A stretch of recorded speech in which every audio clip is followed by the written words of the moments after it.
중국의 구이조우, 한국식으로 읽으면 귀주성에 아주 가난한 동네죠. 그 성 안에 1인당 GDP 쳐보면은 7,200달러가 안 돼요. 그런데 이 한 곳에 공항이 몇 개인 줄 아십니까? 작은 데니까 한 3개 정도. 공항이 11개가 있다고 합니다. 부동산 관련해가지고 최근에 기사 중에 하나는 30억 명이 살 수 있는 부동산이 지금 안 팔리고 있다는 거거든요. 비어있다는 거거든요. 30억입니다. 30억. 불과 한 몇 년 전만 해도 중국이 곧 미국 따라잡느니 이런 얘기들 되게 많이 했었거든요. 근데 갑자기 지금 중국 경제가 왜 이렇게 된 걸까?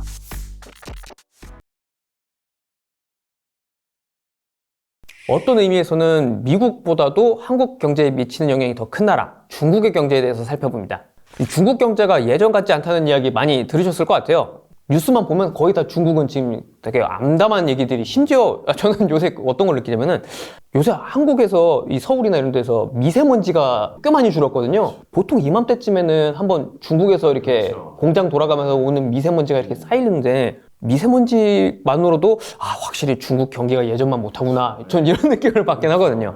정말 얼마나 안 좋길래 사람들이 이런 얘기를 하나 아마 궁금하실 것 같기도 해요. 그래서 일단은 중국 경제의 어떤 현황에 대해서 구체적인 수치를 가지고서 좀 먼저 설명을 드리려고 해요. 첫 번째는 주식시장 지표입니다. 주식시장 지표라는 게 기본적으로 한 나라의 경제가 어느 정도 화랑인지 불황인지 이런 걸 보여주는 척도가 되긴 하니까요. 지금 선이 4개가 있죠. 그 중국을 포함한 4개국 대표적인 주식 지수의 5년 전 2019년부터 2024년까지의 추이를 보여주고 있어요. 일단은 네 나라가 어떤 나라입니까? 미국이 있을 거고 중국이 있을 거고. 미국, 중국, 일본, 한국, 네, 이렇게 넣었어요.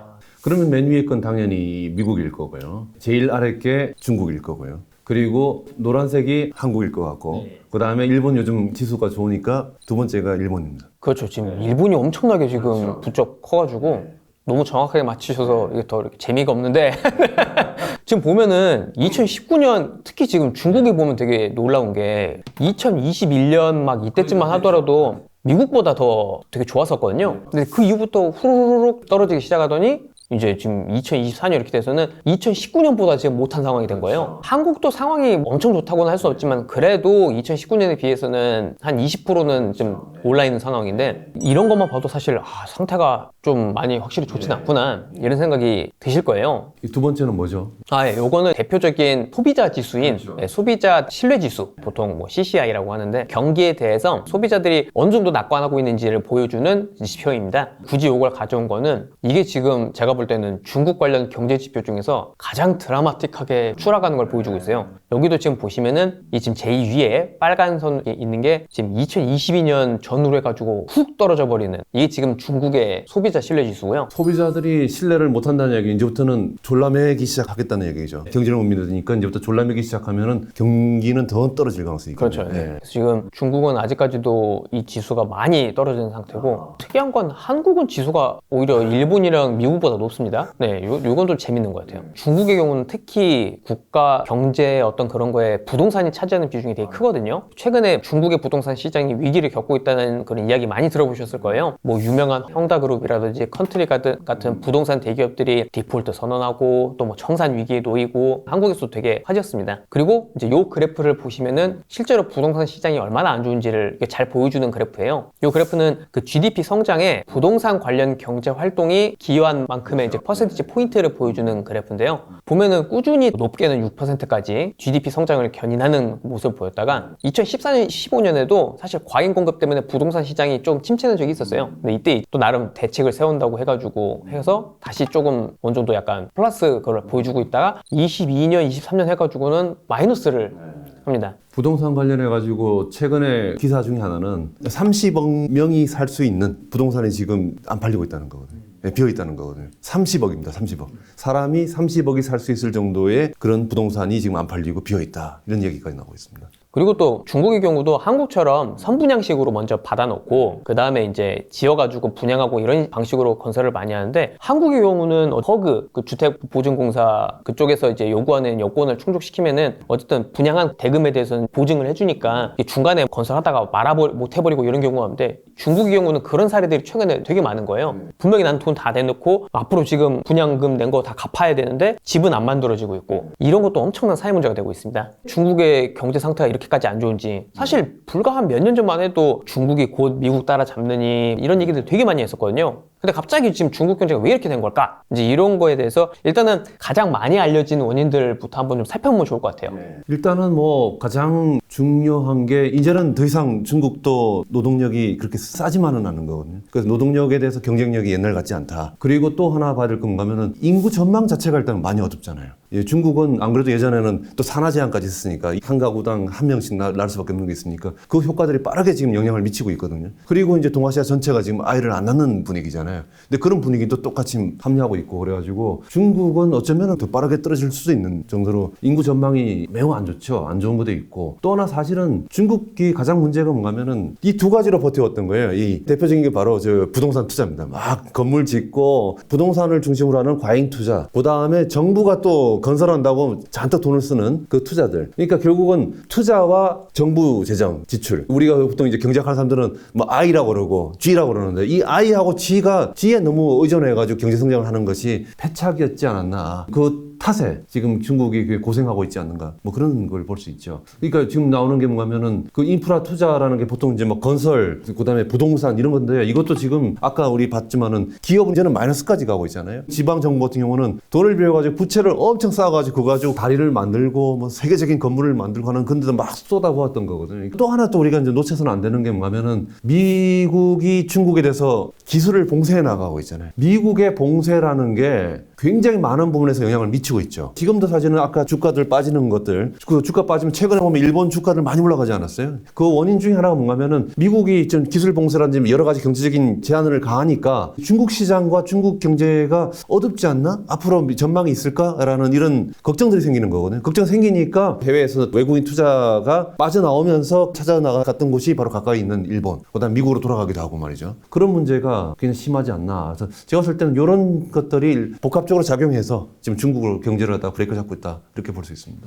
말씀하신 대로 그동안에 이제 중국의 빠른 경제 성장과 호황 이런 것들은 투자 위주로 이루어진 게 이제 크죠. 중국의 보통 이제 하드 에셋, 경제 자산이라고 하는데 이런 것들이 2008년부터 2021년까지 봤을 때 평균 GDP의 거의 44%가 됐다고 해요. 근데 이제 다른 나라들이나 이제 세계 경제들이랑 비교를 해보면은 세계 평균은 한 25% 정도고 미국은 한 20% 정도거든요. 한 2배네요, 그러니까. 그만큼의 물량으로 경기 호황 이런 걸 만들어 놓은 건데 기본적인 경제학 원리도 처음에 돈을 막 넣고 하면은 효용이 높아지지만은 그 한계 효용 체감의 법칙이라고 해서 이제 점점 줄어들잖아요. 사실은 이제 중국도 이제 이걸 이제 경험을 하고 있는 거죠. 그리고 아무리 투자 쪽으로 해서 돈을 넣어봤자 이게 이제 예전만큼의 그런 경제 성장 효과가 안 나오는. 그리고 또 지방정부의 부채 문제도 말씀하셨다시피 정말 심각한 문제인데 중앙정부는 큰 목표만 하다를 해요. GDP 뭐 몇 프로 뭐 성장시키자 이러면은 지방정부들이 이제 각자 이제 나름대로 창의성이나 이런 거를 발휘를 해가지고 하는데 이제 상태가 안 좋아지는데 거기서도 자꾸 과거에 했던 방식이나 계속 또 인프라 투자나 이런 걸로만 해가지고 그 어떻게 수치를 부풀리려고 하는 이런 성향들이 좀 나오기 때문에 그래서 저는 매우 특이하면서도 안타까운 사례가 중국의 구이조우 한국식으로 읽으면 귀주성. 구이조성은 거의 그 티벳 근처? 그렇죠. 그쪽에서 홍콩 사이에 있는 아주 가난한 동네죠. 그 전통적으로 중국은 이쪽 구역이 풍요로운 곳은 아니었잖아요. 그래서 그 성 안에 1인당 GDP 쳐보면은 7,200달러가 안 돼요. 중국에서도 가장 가난한 지역 중에 하나입니다. 그런데 이 한 곳에 공항이 몇 개인 줄 아십니까?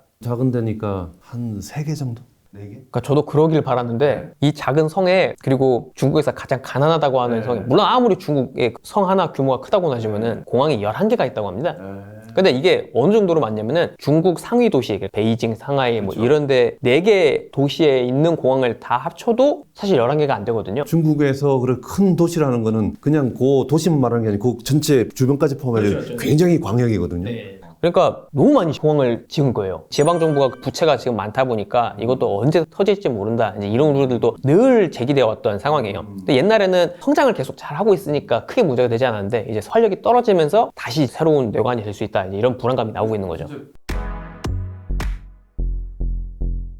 이런 요인들 말고도 지금 중국의 어떤 경제적인 활력 이런 거를 떨어뜨리는 요인들이 있어요. 그러니까 이를테면은 노동력 그 경제성이 감소한다든지 중국도 어느 정도 성장을 하다 보니까 과거 방식으로 투자만 계속 때려서 하는 거는 좀 한계가 생긴다든지 이런 거는 모든 국가에서 어느 정도 성숙이 되기 시작하면 자연스럽게 나오는 문제이긴 하잖아요. 물론 중국의 경우는 그 스케일이 너무 커서 좀 약간 당혹스럽긴 하지만 그 밖에도 또 중국 특유의 정치적인 문화라든지 뭐 이런 것 때문에 빚어지는 문제들도 있어요. 저는 또 대표적으로 생각하는 게 그 옛날에 알리바바의 그 마윤 같은 경우 경우도 중국에서 제일 큰 기업이었었고 마인이라는 사람 자체도 지금은 뭐 일론 머스크나 이런 사람들처럼 거의 막 스타였고, 그런데 중국 공산당에 대해서 말 한번 잘못했다가 바로 그냥 깨박살나고 지금 알리바바도 상황이 많이 안 좋아졌단 말이죠. 중국 공산당 지금 사실 중국의 시스템 자체 근본적인 모순 같은 게 하나 있는 게, 중국이 자본주의를 갖다가 이제 활성화시켜 나가면은 어쩔 수 없이 중산층이 생기고 기업이 생기잖아요. 자본주의 부분이 생긴다고요. 생기는데 이 자본주의 부분은 가면 갈수록 자율성을 원할 수밖에 없죠. 그런데 중국 공산당 특히 시진핑 정부 등장하고 나서는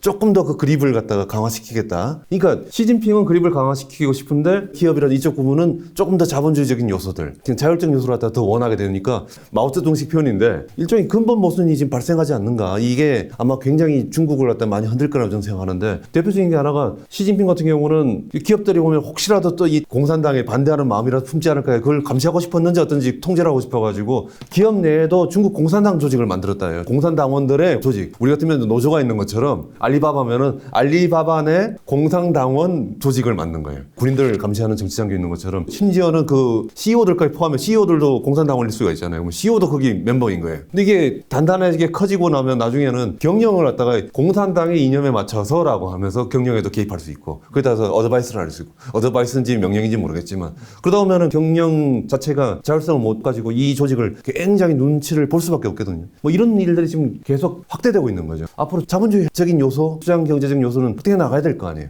말씀하신 것처럼 공산당에서 자기네들 어떤 사상적인 기풍이랑 맞지가 않는다고 생각을 하면은 대대적으로 수사나 이런 걸로 탄압을 하고 이런 사례들도 있거든요. 대표적인 게 몇 년 전에도 많이 불거졌던 건데, 이 게임업계에 대한 그런 단속 이런 것들도 많았어요. 중국 게임업계가 세계적으로 성장을 하면서 한국에서도 지금 뭐 모바일 게임이나 이런 거 하는 분들 보면은 중국에서 나온 그 개발한 게임들 많이 하거든요. 그럴 정도로 거의 세계 시장을 막 되게 석권하면서 막 하고 있었는데 갑자기 공산당에서 좀 두들겨 패버리니까 확 위축이 돼버렸어요. 비슷하게 한동안은 또 교육시장, 그 과외나 막 이런 쪽에 대해서도 탄압할 것처럼 약간 이렇게 하니까는 또 거기가 금방 확 위축이 돼버리고, 이런 식으로 이게 지금 중국 공산당이 통제력이나 그립을 강화시키려고 하면은 이런 일들이 앞으로도 계속 발생할 거거든요. 그러니까 그 공동부유라는, 함께 잘 살자. 지금까지는 도시 중심만 잘 살았는데 그러지 말고 함께 잘 살자. 이게 공동부유 이제 시진핑 정부가 내세운 건데, 그러다 보니까 예컨대 저기 상하이의 부자들은 비싼 과외들 많이 받아가지고 좋은 대학교 가고 다른 데 못 간다. 그렇다면은 교육을 갖다 이쪽까지 확충한다가 아니고 여기 상하이에 있는 그런 고급 과외하는 데를 갖다 우리가 급습을 해서 이 사람들 망신을 주고, 방송에도 내보냈잖아요. 방송에서 유명한 과외선생 학원에 관리들이 가가지고 못하게 막고 체포하고 하는 그런 걸 보였는데, 그렇게 돼버리면 이제 완전히 위축돼 버리는 거죠.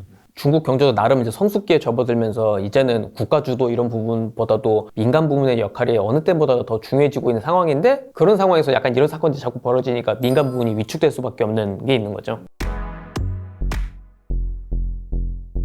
이제 중국이 또 크게는 이 성장과 안보 이거에 대한 어떤 딜레마, 여기에 또 잡혀있는 것도 커요. 그러니까 특히 외국 기업들, 한국도 마찬가지지만은 중국의 경우도 어쨌든 계속 경제 성장을 하기 위해서는 외국에서 자본들도 들어와주고 기업들도 와가지고 활동을 해주고 이래야 되는데, 아무래도 외국에서 오는 기업들이고 그러다 보니까 자꾸 안보거나 뭐 간첩 혐의 뭐 이런 것들로 조사를 하고 이래서 지금 외국 자본들이나 이런 것들이 계속 빠르게 중국에서 빠져나가는 측면이 있어요. 그러니까 한 가지는 미국이 기술 봉쇄를 하고 있어서 중국에서 사업하기 어렵겠구나 싶어서 빠져나가는 것도 있고, 근데 이건 사실 중국 잘못이라고 할 수는 없죠. 이건 미국이 이제 압박을 해서 그러는 거니까. 또 하나는 공산당 자신이 또 그렇게 상황을 만드는 건 있는 거죠. 이를테면은 안보, 뭐 데이터 프라이버시, 뭐 지적 재산권, 그리고 이제 방첩 이런 명목으로 외국계 기업에 대한 압수수색 같은 거 이런 게 늘고 있으니까, 심지어 그래서 어떤 케이스가 있었냐면은 이메일에 답장 보내고 하다 보면은 여러 사람들한테 답장을 하다 보면은 상대방이 보냈던 메일을 안에 이렇게 포함이 되잖아요, 본문이. 그러다 보면은 이메일 서명, 시그니처란에 이미지가 들어있기도 하고, 자기 뭐 전화번호라든지 메일 주소라든지 뭐 사무실 주소 뭐 이런 거 들어있잖아요. 그냥 답장하면서 밑에 그 덧붙여서 들어간 건데, 이것조차도 개인정보 위반으로 걸릴 수 있게 지금 그게 되고 있는 거예요. 타인한테 근데 포워딩을 한다든지 전달 회신을 할 때 그게 저쪽의 말 표현으로 말하면 이제 프라이버시를 보호한다는 명목으로 이걸 갖다 왜 나한테 보내느냐, 아니면 왜 다른 쪽에 보내느냐 이렇게 말하는 거죠. 그러니까 그런 것까지도 처벌이 가능하게 지금 그 해석을 하면서 이제 조사를 하고 이러고 있어서 기업들도 중국 시장에서 철수를 해버리거나 아니면은 대만으로 옮겨가거나 이런 케이스들이 많이 있었어요. 그리고 또 이번 그 전인대 양회라고도 하죠. 예, 양회에서도 지금 국방 예산을 이례적으로 과거에도 7% 계속 넣긴 했었지만은 그건 이제 경제 성장이 그 이상 해왔기 때문에 그게 됐었는데 이제는 목표 경제 성장률이 5%예요. 그런데 국방 예산은 여전히 7% 이상 증액을 하고 그리고 또 중국은 항상 공식 그 수치 이상의 또 그 당국이 있기 때문에 국방에 들어가는 투입은 이거보다 더 많을 거거든요. 이런 것들도 과연 지금 중국이 꾸준한 경제 성장이나 이런 거를 해나갈 마음이 있는 것인지. 원래 이 정치하는 사람들이 내부적으로 조금 불안하고 자신이 없을 때 잘하는 게 하나가 뭔가면은 외부에 대한 위협들을 과장하면서 외부에 적이 있다. 그러니까 우리 단결해야 된다. 여러분들 흔들리지 말고 우리 정부를 중심으로 단단하게 뭉치자. 이런 이야기를 할 가능성이 많거든요. 그래서 중국 같은 경우가 외부에 혹시 간첩들이 들어올 수 있으니까 방첩에 관련된 법을 강화시키겠다라든지 아니면은 외부가 우리를 위협하니까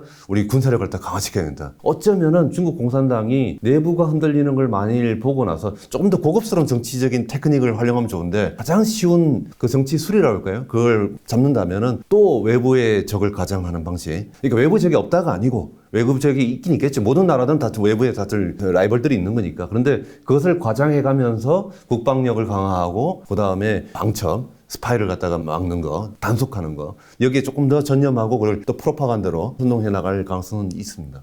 이러다 보니까 직접적으로 외국에서의 중국 그 투자도 급감을 하고 있어요. 그걸 아주 단적으로 보여주는 게 그래프인데 중국에 대한 외국인 직접 투자 금액을 이제 보여주고 있는 겁니다. 이건 저 중국 정부에서 내놓는 통계예요. 근데 보시면은 개방 직후인 뭐 90년대 이럴 땐 당연히 거의 얼마 없었죠. 쭉 올라가서 이제 2010년도에 되면은 엄청 높아졌다가 갑자기 2023년이 되면은 30년 전의 수준으로 돌아가 버립니다. 이게 지금 90년대 수준이에요. 사실 이제 통계라는 게 한 1, 2년 지나고 나면 보정을 하기도 하고 이래서 정확한 수치라고 장담은 할 수는 없지만은 지금 이런 추세가 있다는 거는 확실히 보여주고 있는 거거든요.